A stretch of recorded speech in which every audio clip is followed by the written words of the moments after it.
Saan po nabili yung Bible and ano pong version?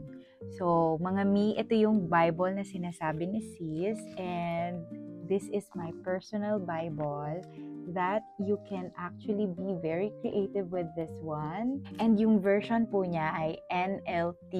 Honestly, ginift lang to sa akin ng kapatid ko, and nung tinanong ko sa kanya kung saan niya binili, it's from Amazon daw.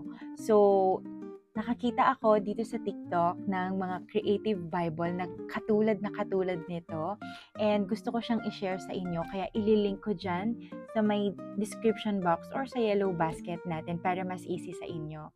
And aside from that, meron akong i-share sa inyo itong mga tags, ayan. So, it's easier for me now to really go on with the books that I want to focus on. Like, for example, dito sa 1 Samuel, ayan. So, makikita ko na siya agad dito. I don't need to go to the table of contents and really look for the page pa.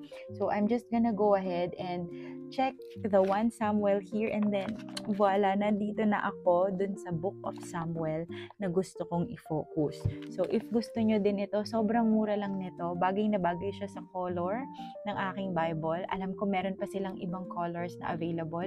Wala pa ata to sa 50 pesos. So, check this out. Ganito yung itsura nila pag marireceive ninyo, and isi-stick nyo lang sila dito on the side of your Bible. So, ayan lang. I hope na nakatulong. I encourage you to start investing in yourself. Before reading other self-help books, this is the book that we really need. This is the answer sa lahat ng mga katanungan natin sa buhay. This is the book that will make you successful in all aspects of life.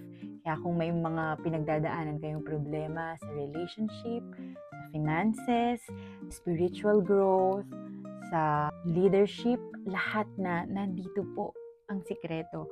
Kaya bago kayo bumili ng kung ano-ano, bago kayo mag-attend ng kung ano-anong workshops dyan para sa sarili ninyo, this is the best investment that you can give to yourself. So, yun lang. God bless you, my loves. I hope na makasama ko kayo sa one of our Bible readings and our life group. Bye!